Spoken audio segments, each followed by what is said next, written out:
이동주 목사님 저한테 즐거움을 줬다가 했다고 그냥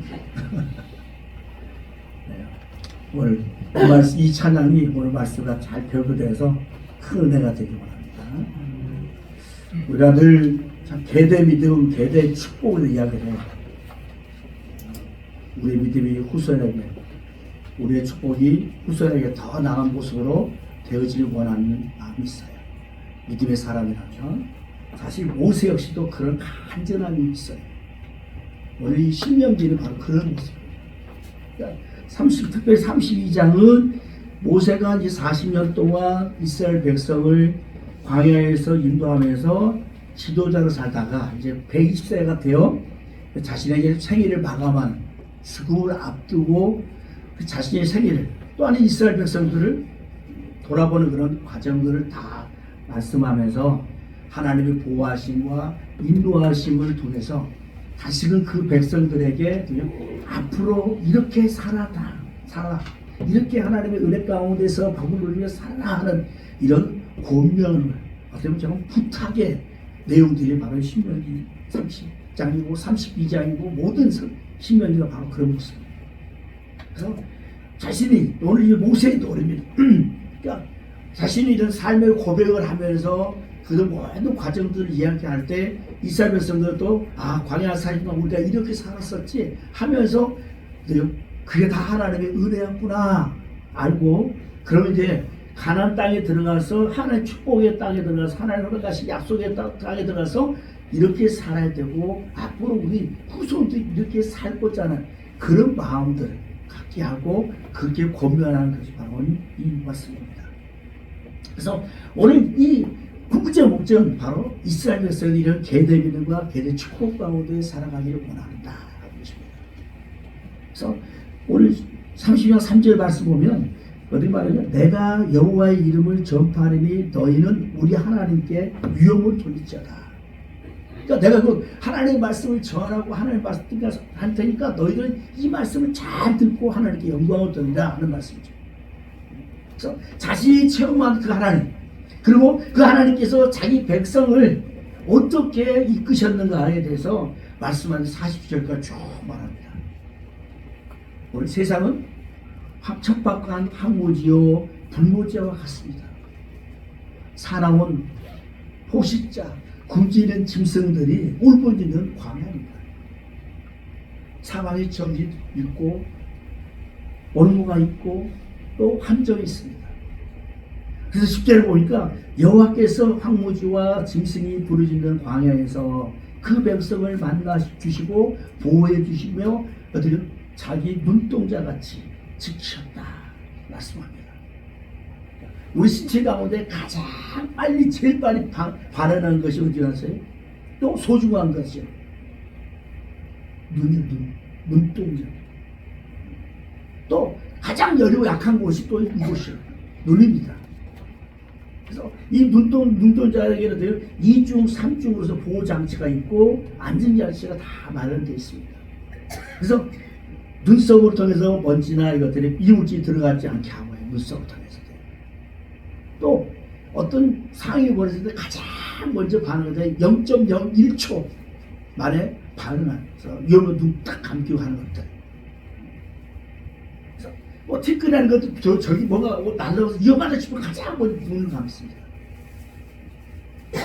그러니까 완벽하게 하나님이 눈동자를 보호할 수 있는 모든 장치를 허락하셨다. 그래서 오늘 주님이 우리를 이렇게 눈동자처럼 지키시고 보호하여 주시고 계시다 하는 것을 말합니다. 그러니까 자기 백성을 끔찍히 사랑하죠. 눈동자같이 이렇게 귀히 여기고 사랑하고 아끼고 있다는 사실입니다. 그래서 11절 보니까 마치 독수리가 자기 보금자리를 어지럽게 하듯이란 말이에요. 근데 오늘 보니까 하나님께서 그 백성들의 보금자리를 어지럽혔다는 거예요. 사실 10절과 11절 말씀은 너무 다르잖아요.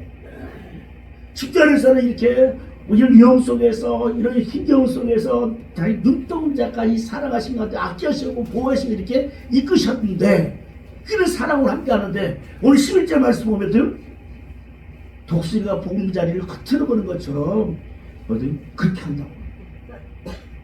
사실 보금자리는 뭐예요? 우리의 삶에 가장 안전하게 있는 곳이잖아요. 특히 독수리가 있는데 독수리가 그 새끼들을 완전하게 보호하려는 것이 바로 이 보금자리거든요. 뭐 독수리나 뭐든 다 동물들이 다 그렇죠. 뭐 새도 마찬가지죠. 그래서 새끼를 낳기 위해서도요 집을 지는데 얼마나 안전한 곳에 사람들이 틈타지 않는 곳에 또 뭐 짐승들이 틈타지 않는 그 안전한 곳에 특별히 독수리는 높은 바위 위에든지 한꺼번에 이렇게 보금자리를 짓는다는 것입니다. 그래서 그 보금자리를 마련하기 위해서도요 가시나무를 물고 와서 둥지를 접시 모양으로 쫙 이렇게 만들고 하는. 그래서 짐승의 가죽을 덮고 어미 자신의 깃털을 뽑아가지고 알을 새끼들한테 편안하게 거할 수 있는 모든 장치를 다 합니다. 정성껏 보금자리를 마련하고 새끼가 어느 정도 자랄 때까지 얼마나 지극정성으로 이제 먹이고 합니다. 그러니까 모세는 이런 독수리 같은 이 모습을 통해서 하나님께서도 이 자기 백성들, 바로 이스라엘 백성들의 보금자리를 이렇게 안전하게 했는데 지금 보니까도요 흩어버렸다는 거예요. 자기 백성들을 눈동자같이 그게 지키시고 사랑하시던 그 하나님이 이제는 보금자리를 흩어버렸다는 거예요. 이해할 수 없지 않습니까? 그렇게 힘들게 보금자리를 마련했으면 어디 평생을 해야지. 더 안전하게 해야 되잖아. 보수검사도 하고 해야 될 거 아닙니까? 또 새끼가 있으면 새끼가 자라서 더 집을 넓히든지 우리가 생각해 보세요. 근데 흩어버린다고 이렇게. 만일 하나님께서 오늘 저 여러분의 이런 보금자리를 흩어버린다. 그럼 어떻게 사시겠어요? 어떻게 반응하시겠어요? 내가 그래도 살만큼 살다 이 마음이 좋아 괜찮네 그런데 어때요? 내 삶의 자리를 어떻게 집을 하나 마련하게 했어 집 하나 겨우겨우 마련해가지고 그러면 좋은데 근데 집이 홀랑 날아가 버리네. 막 이런 경우를 만난다면 여러분 우리가 신앙 안에서 하나님 앞에서 감사할 수 있냐 그렇죠. 이게 또 이렇게 할 수 있는 게 하나님의 사랑 안에서 가능하냐 이거예요. 정말 이렇게 해도 하나님을 사랑하고 하나님을 신뢰하는 이 마음, 이 신앙이 동요하지 않겠냐는 것이죠. 다른 사람이나 사단이 뭐 그렇다면 그래도 이해할 수 있죠. jon장 조금 하고 어디 뭐 학원에서 많이 나오죠. 그것 때문에 네. 자, 이처럼 그런 나오잖아요. 이거 한번 무선이 켜졌나요? 자, 다른 사람이 뭐 사단이 그랬으면 뭐 그렇지 내가 또 정신 차리면 되지 하는데 내가 가장 신뢰하고 가장 믿고 나를 정말 사랑한다고 자신의 생명을 내어서 자신의 피를 내어 다 죽기까지 사랑하신 가운데서 나를 하나님의 자녀로 삼아주던 그 하나님이 내 삶의 보금자리를 흩어버린다고. 때로는 직장에서 이런 삶이 내가 편안하게 안전하게 살만한 그런 곳을 흩어버린다. 망하게 하든지 한다면 어떻게 하겠냐 이거예요. 이게 또 하나님의 그 사랑을 볼 때 가능하냐 이거예요. 어디 보면 부모가 자녀의 그 삶의 자를 흩어버린다면 그게 부모겠냐고요. 그게 부모의 사랑이겠냐고요. 그런데 독수리가 이 새끼의 보금자리를 일부러 흩어버린 이유는 자식을 버리려는 매정한 행위가 아니라는 겁니다. 독수리가 자기 새끼가 제대로 독수리와 같은 이런 역할, 위험의 그런 모습으로 되게 가끔 훈련하기 위해서 흩어버린다. 하나님께서 자기 백성들의 보금자리와 같은 환경을 만들어 주셨는데 그것이 불편하게 하셨다면 그 백성을 아끼시고 사랑하셨기 때문에 된다는 거예요. 여전히 하나님은 사랑하는 것이다는 거예요. 내가 삶의 보금자리에서 안전하게 살게 하신 것도 하나님의 사랑이고 또는 나의 삶의 자리 보험자를 흩어버렸다 할지라도 여전히 하나님은 나를 사랑하고 계신다는 것입니다. 훈련되지 않는 자는 크게 사용할 수 없기에 강한 자로 만드시기 위해서 더 크게 더 위대하게 사용하시고 복주시러 가시는 하나님의 목적이 있다. 이 하나님의 사랑과 열심히 거기 있습니다. 그러니까 독수리는 둥지를 만들 때 오늘 가시나무로 사용하시는 거예요. 그래서 접시 모양으로 잘 이렇게 보험자를 만들어 갈 때 사실 한번 깨치고서 하지 않습니다. 그러나 또 어떻게 생각하세요? 그냥 밋밋한 나무라 이런 힘이 돼요. 깨져버려요. 터져버릴 건데 가시나무니까 가시가 엉키니까 어때요? 마치 철근 이렇게 철사에 이렇게 철조망처럼 이렇게 역할하는 거예요. 얼마나 지혜가 있습니까? 그렇지 않으면 어때요? 나중에 본인도 새끼가 막 훔치고 갈 때 터진다는 게. 그러니까 그런 방지 얼마나 지혜롭겠네. 가시나무가 찔기 뭐 아픔이 있다 한데 결국 이게 나를 더 안전하게 한다는 거죠. 그래서 이런 보금자리가 나중에 비좁아서 터지는 것들 방지하는 것들 거예요. 또 근데 어미가 먹이를 줄 때마다 돼요. 새끼들이 점점 커가잖아요. 그러니까 어떻게 안전하게 하기 위해서 가시나무가 계속 근데 나중에 계속적으로 살아남기 위해서 이것을 터뜨려야 돼요. 우리 삶에 보금자리에 가시처럼 불편하고 힘든 상황이 찾아올 때가 있습니다. 더 이상 견딜 수 없을 만큼의 그런 공간이든지 이런 주변 환경들이 우리에게 또 움켜질 수 있어요. 우리 그때 나의 보금자리를 위협하는 이런 가시의 존재가 무엇을 요구하시는 하나님의 음성인지를 깨달아야 합니다. 더 이상 내가 붙들고 또 집착하는 것, 그것을 놓으라는 거예요. 더 이상 현실과 타협하는 것, 그것을 원치 않으시고 결단하면서 그것을 놓으라 하시는 하나님의 손길임을 우리는 깨달아야 하는 것입니다. 그래야지만 보금자리를 박차고 나가야지만 더 돼요. 큰 은혜 가운데서 하나님의 축복 가운데 살아갈 수 있기 때문에 오늘 이처럼 보금자리를 흩으시는 것입니다. 자, 그러나 독수리가 보금자리를 어지럽게 할 그동안에 돼요. 안락했던 깃털이나 이것도 다 흩어집니다. 어떤 분은 아예 더 이상 사용할 수 없을 정도로 안에 흩어버립니다. 왜요? 더 이상 약자의 모습으로 그 보금자리 안에서 머무르면 이 조류의 왕으로서의 독수리의 이런 기백을 가질 수 없다는 거예요. 위험을 가질 수 없기에. 정말 내가 애주증지하는 그 내 삶의 자리에서 어느 부분이 무너져야지 또 그렇게 대할 때 하나님은 나를 더 강한 자로 만드시기 원해서 이런 내 삶의 보금자리를 흩으시는 것입니다. 망하는 것도 실패하는 것도 아닌 더 강한 자로 더 복된 자로 훈련하시는 그 시간에는 그렇게 훈련이 되어질 때 어때요? 강한 자가 되잖아요. 우리가 군대에 계시지만 군대를 보세요. 일반 사병이든 육군이든지 해군이든 일반 병들이 훈련받는 것은 평이에요. 그러나 어느 간부급이든지 어느 나라도 해병대 하면 훈련이 더 빡세잖아요. 우리 송일선 맞죠? 해병대시면 더 잘해요. 우리 둘째 놈이 이제 하사잖아요. 육군으로 갔는데 특공대가 돼가지고 지금도 헬리콥터 탔다가 낙하산 탔대요. 그래서 아빠 큰일 날 뻔했대. 왜? 그랬더니 낙하산 쫙 펴고 내리는지 이게 나중에 내린 애가 자기 낙하산 어떻게 만나봐요. 엉키면 죽는 거잖아요.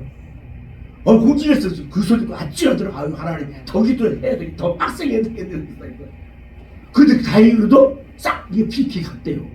그래서 자기가 그러면 낙하산도 어디 할 수 없잖아. 그때 대체할 방법이 그죠. 검치고 꼼짝 죽는 거지. 못 들어갈 거예요. 그걸 짜는 자리 공중에 떨어지면 죽는 거고 이래도 죽고 저래도 죽을 수밖에 없는 그 환경인데 근데 그런 훈련을 받아야지만 어떤 전쟁에 나갔을 때 대처해 나갈 수 있게 하는 거잖아요. 그러니까 훈련이 강한 만큼의 강한 용사가 된다는 모습처럼 내가 내 삶의 자를 흩으실 때 좀 기가 막힐 정도 나는 너무 이건 아니다 할 정도까지 완전히 들면 삶의 참 밑바닥까지 내려간다 할지라도 그 마음에 강한 어떤 고난, 강한 어떤 어려움이 있다면 힘든 경험이 있다면 그만 하나님의 어떤 나를 향한 계획하신 나를 더 귀하게 위대하게 복되게 쓰시는 하나님의 목적이 있다 하십니다. 오늘 이것입니다. 그래서 그요 내가 지금 애중자의 나이들 아니면 너무 좋아져 이것들을 깨끗이 내려놓더니 흩어버려요. 그래서 보금자리가 없어버리니까 독새가 새끼를 부여잡고 하늘로 올라갑니다. 그동안은 보금자리에서 그냥 그 누기에서 엄마가 주는 그냥 먹이만 막 받고 먹던 그가 어느 순간에 막 흩어버리고 한 것도요 새끼로서 얼마나 불안하겠습니까? 근데 그런 데다가 또 그동안 한 번도 뭐 날아본 경험도 없고 하늘도 내려본 적도 없잖아. 맨날 그 하늘만 쳐다보는 그 주변을 보는 그 새끼 독수리가 어미가 딱 하늘로 쫙 몰고 올라갔을 때 얼마나 두렵겠습니까? 근데 그러면 하고 쭉 날아갔다가 와서 앉혀주면 얼마나 좋을까? 야, 구경 잘했겠다. 근데 웬걸 이러고 있는데 놔버려요. 그러면 뭐요? 수십 배가 막 떨어지는 거죠. 이제는 내가 야 죽겠다 죽은데 뭐 난리 못생긴데 딱 마지막에 딱 이제 끝났네 할 때 그 순간에 딱 어머니 독새가 딱 잡고 또 부여잡고 쫙 올라가면서 이런 훈련을 계속 반복한다. 그러면 됐어요. 처음에는 죽네 이러다가 나중에는 날개를 하나 안 바라고 할 거 아닙니까? 그래 어느 순간 되면 날개를 쫙 펴고 나는 거지. 정당히 죽겠다 이제 끝났다 이런 포기하는 순간에 어미새가 와서 탁 이렇게 물고 도와준 것처럼 구해주는 것처럼 보통 7, 8번을 그렇게 한다는 거예요. 그러면 어때요? 나는 것처럼 하나님께서 보금자리도 없는 나 한없이 떨어질 때가 있습니다. 아까 정말 가장 밑바닥에 이제 더 이상 기대할 수 없는 그런 환경 가운데 있다 할지라도 아무리 내가 발버둥쳐 더 이상 이건 어쩔 수 없다는 그런 환경 가운데 그런 모습에 있을지라도 그냥 떨어지는 것이 아니라는 거예요. 하나님은 떨어질 때 보시면서 마치 어미 독수리가 새끼 독수리 딱 지켜보다가 하는 것처럼 도와주는 것처럼 보여주는 것처럼 하나님 역시도 기다리시는 거예요. 그래서 떨어지지 않으려고 내 힘으로 무엇인가 팍 치다가 더 이상 안 되겠구나 할 때 하나님이 나를 죽이신 것이 아니라 훈련시키고 나를 제대로 살 수 있도록 나를 제대로 만드시기 위해서 하나님 기다리시다가 나를 이끄신다, 도와주신다, 일으켜주신다는 것입니다. 그래서 이렇게 훈련되어 있을 때 복이 약속되잖아요. 오늘 본문 13절 14절 보십시오. 이런 훈련의 시간을 통과한 새끼들의 모든 걸 다 누릴 수 있는 왕이 딱 되어졌을 때에 세상 어느 것도 막을 수 없게 하는 시간.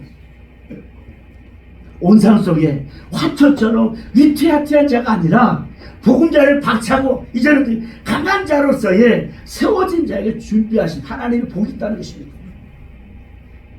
여러분들 높은 곳에 다니게 하신다. 높은 곳에 뭐예요? 지금까지는 복음자의 상에 바득바득했던 그가 이제 날개 주고 다 천정으로 올라가면 얼마나 높은 곳, 지금의 삶의 자리보다 훨씬 높은 곳으로 성장하는 이 모습. 또 어떻게 합니까? 높은 곳을 다니게 하시고 또 뭐예요? 그 다음 밭의 소산을 먹게 하십니다. 하나님의 삶의 기업에서 이제는 행할 때 내 삶의 터전을 하나님이 돼 이제는 열매를 맺게 하신다. 어떻게 그동안은 아무것도 훈련 때는 아무것도 안 돼요. 힘들어요. 되지 않아요. 그런데 이제 훈련이 딱 되고 나니까 이제는 돼요. 그 다음부터는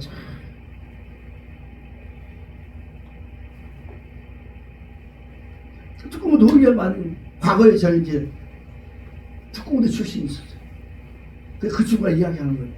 자기가 훈련 받아갈 때 아무것도 안 준대요. 그냥 무조건 산호대 모르고 함. 그러면 거기서 처음에는 배고프지만 나중에는 뭐 이게 좀 그렇지만 뭐 뱀도 잡아먹기도 하고 이제 스스로가 어디 살아남는 그런 방법이 배운다. 그러니까 지금은 자기는 아무 걱정이 없다는 거예요. 왜요? 어디 가든지 다 먹는 것이 잘 걱정 없다는 거예요. 없으면 뱀이라도 잡아먹을 수 있다는 거죠. 그렇게 훈련됐으니까. 그건 강한 훈련이 되었으니까. 어쩌면 그렇게 훈련 받을 때 그런 삶의 모습처럼 내가 삶에는 그런 환경이 있다지만 이제는 돼요. 그거에 대해 괜찮다는 거죠. 이런 자로 세워져요. 그런데요, 이제는 수고하고 예쓰는 만큼의 하나님의 토지 소산을 먹게 하십니다. 반생에서 꿀을 굳은 반등에서 기름을 빨게 하십니다. 지금까지 아무것도 없는, 아무것도 누릴 수 없는 그런 환경이지만 이제 하나님의 은혜에 딱 세워지면 이 하나님의 훈련에 어떤 고난의 시간이 끝나면 이렇게 하나님의 축복을 열려주시다는 거죠. 소와 양이 엉킨 적, 지극히 아름다운 길을 포도주와 붉은 술을 마시고, 그러니까 삶의 모든 평안함과 안락함을 기쁨을 주신다는 말입니다. 평강을 주신다는 말입니다. 그러면 나는 지금 어디에 있냐고요. 나는 때문에 새끼들 독수리가 보금자리 있는 것처럼 여전히 그냥 뭐요? 어미 독수리가 주는 거만 얇은 받아먹고 있는 이야기죠. 내 삶의 자리에 안주하거든요. 정말 내가 머무는 곳이 마치 이런 새끼들 같은 이런 자리에 있느냐 이걸. 내가 지금 가지고 있는 이 무너지고 흩어진 것을 두려워하고 있지 않는가요? 약한 자기 때문에, 훈련되지 않기 때문에 그렇습니다. 신앙의 나이와 경륜에 많은데도 불구하고 이 복음자리에서 고집하고 있다면 이건 큰일이죠. 어떻게 성인 아이처럼 그냥 등치는 이런데 전혀 구실을 못한 사람이 어른으로서요. 언제까지 먹어주는 거 그거 받아먹으면 사냐고. 하나님 내게 주세요. 언제까지 우유 빨고 있냐 이거죠. 언제까지 내 삶에 있는 것만 가지고 있냐. 이제는 복음자리에 나와야 합니다. 나를 향하신 하나님의 크고 위대하신 그 계획이 있음을 믿고 내 삶의 자리에서 나와야 돼요. 신앙도 지금 어느 것이에요. 지금 만물이 다 소생하잖아요. 각자의 위치에서 최선을 다하잖아요. 지금 뭐 우리 논밭 이런 것들을 구설 막 갈아엎지 않으면 농사 제대로 못 지어요. 지금도 내가 여전히 내 삶의 그 자리, 지금 이 신앙의 자리에 안주하고 있다면 어때요? 더 이상의 큰 열매를 구할 수 없다는 것입니다. 나무도 가지를 처제대로 쳐주고 해야 되잖아요. 아, 작년에 나오면 많이 열렸으니까 놔두자 하면 돼요? 아니요. 그러니까 그대로 보존할 건 보존해야 되지만 또 과감하게 잘라야 건 잘라야 되잖아요. 전 뭐 상식이 그렇지만 포도나무 같은 경우는 우리 옛날 주말농장 천안에 입장포도 유명하잖아요.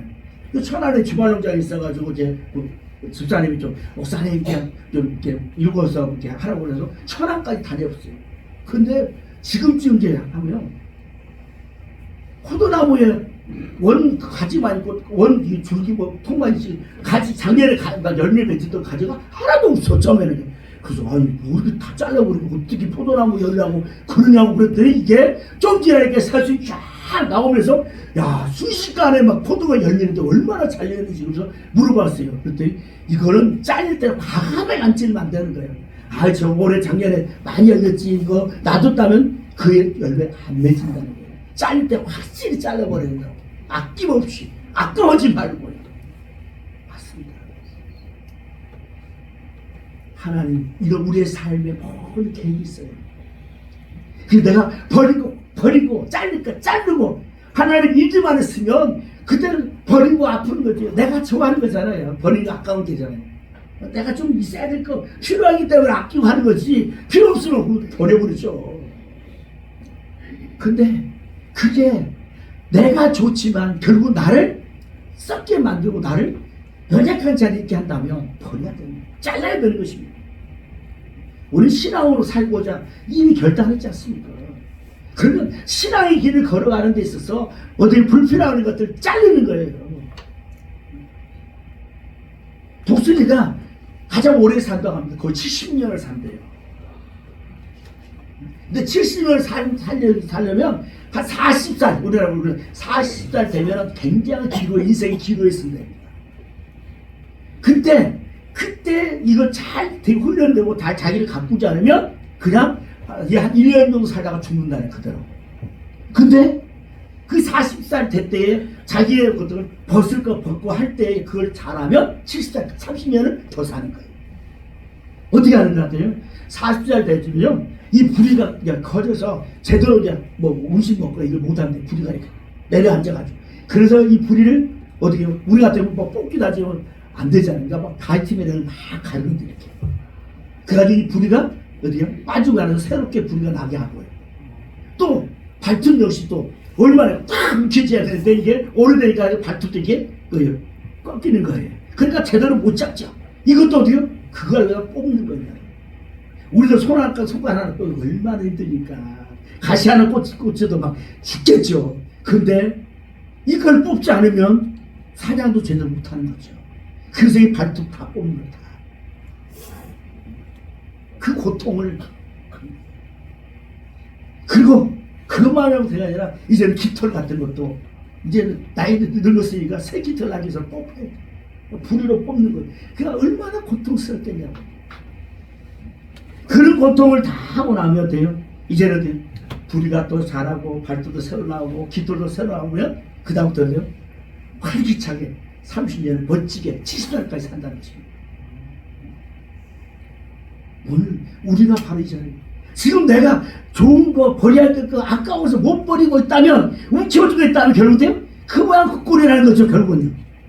그러다가 어느 순간 살다가 그냥 독수리가 그렇게 살살 죽은 것처럼 그냥 별별 없이 그냥 그럭저럭 그런다. 주변을 볼 때는 아 그래 독수리지 뭐 이러지만 실상은 독수리처럼 위험을 사라져버린다는 거죠. 우리도 어떤 신앙 안에서 있을 때 그래 뭐 믿음 바의 목사나 권사네 장로네 집사네 그럴지 모르지만 우리가 하나님 앞에서 그런 크고 기괴한 것을 받아들이지 못한다는 거예요. 지금보다는 큰 은혜 축복을 못 받는 것입니다.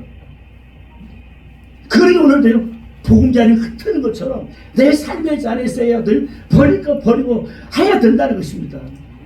그런데 새로운 힘이 생기는 거예요. 성도 여러분,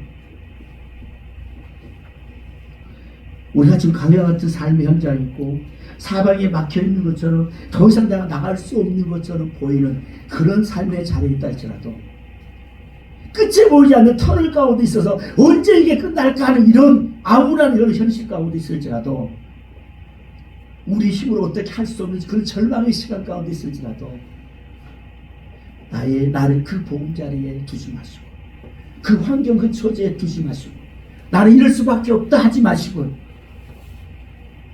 독수리처럼 주를 향해서 나오는 자 되는 거야. 깨트리십시오. 버릴 건 버리세요. 아 나는 성격이 그럴 수밖에 없는 사람이야. 아 나는 뭐 가진 거 백도 없고 아무것도 없어. 나는 그냥 그래. 아니에요. 우리 전능하신 하나님 계시잖아요. 그 하나님이 나의 아버지라고 했잖아요. 나의 아버지. 그래서 저는 아버지가 중학교 2학년 때 돌아가셨어요. 그 다음부터 저는 믿음 안에서 하나님께 구할 때 그럽니다. 아버지이지만 저는 그래. 아버지 나는 세상의 아버지 부른 거하고는 다르게 알죠. 왜요? 사실 아버지 돌아가시는 후에는 기댈 게 별로 없었어요. 저희 차섬 지금도 가려면 5시간 넘어가야 돼요. 그냥 계속 달려가야지 5시간 만에 갈 수 있는 그런 곳이에요. 그런 곳에서 초등학교 5학년 때 공부 가르친다고 유학을 보낸 거예요. 섬에서 육지로 보낸 거예요. 그런데 중학교 2학년 돌아가셨으니 뭐 이거는 더 이상.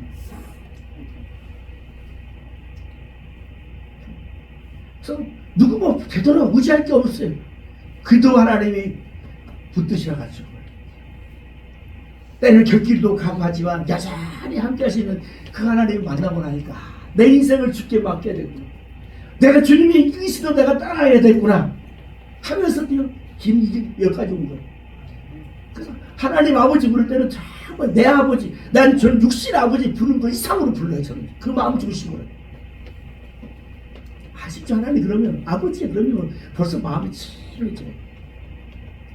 그래서도요 정말 힘들고 어렵을 때 하나님에게 야, 내가 너 사랑해, 내가 너 사랑해. 그 말 한마디면 모두 깨끗하잖아요. 왜요?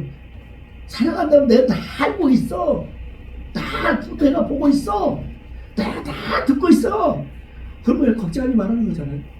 두려워하지 말라는 거잖아요. 오늘 그 하나님 우리 내 아버지죠. 내 아버지. 목사 아버지 아니다. 여러분 나의 아버지요. 나의 아버지. 그 아버지가 전능하신 하나님 존재하는 하는데 그냥 주시겠냐고요. 우리도 자녀들이 망하고 힘들어하면 내가 때문에 내 생명까지 주고 싶다는 거죠. 내 머리가 돈이 뭐 매듭된다면 내 머리 다 뽑아서 주고 싶은 마음이잖아요. 하물며 하나님이 자신의 생명을 내어주셔서 날 하나님의 자녀 삼아주셨는데 그 하나님이 나에게 뭐 아끼시겠냐고요. 오늘 준비된 자, 훈련된 자 이런 복을 주시는 거잖아요. 어설프게 맡겨놨다면 하나님의 뭘 가리죠. 못된 자녀가 돼서 부모 요구를 하지 않습니다. 막막해요. 오늘 하나님 마음에서 다시 믿음의 설교를 합니다. 내가 지금 삶의 자리에 좀 후기가 깨졌다고 어떤 하나님 낙심하지 마시고 하나님 이 자리에서 하나님 더 믿음으로 하나님 붙들고자 합니다. 야곱처럼 야복강에서 주님 붙들고 끝까지 축복하지 않으면 안 됩니다. 그런 심정으로 주를 다시 세워지면 하나님께서 우리에게 새 길을 열어주셨습니다. 이제 새 봄이잖아요. 다시 믿음으로 나를 이끌어서 내 심령을 다시 묵은 땅 이런 것들 뭐 야구는 다 갈아엎어서 하나님의 은혜 가운데 새롭게 나가서 오늘 정말 기적을 일으키는 기적을 맛보는 또 기적을 간증하는 우리가 모두 되기 원합니다. 하나님 반드시 나를 축복의 사람으로 반드시 하나님 복된 사람 하나님 영광을 돌리는 그 승리의 자리에 우리를 멋있게 세울 줄 믿습니다.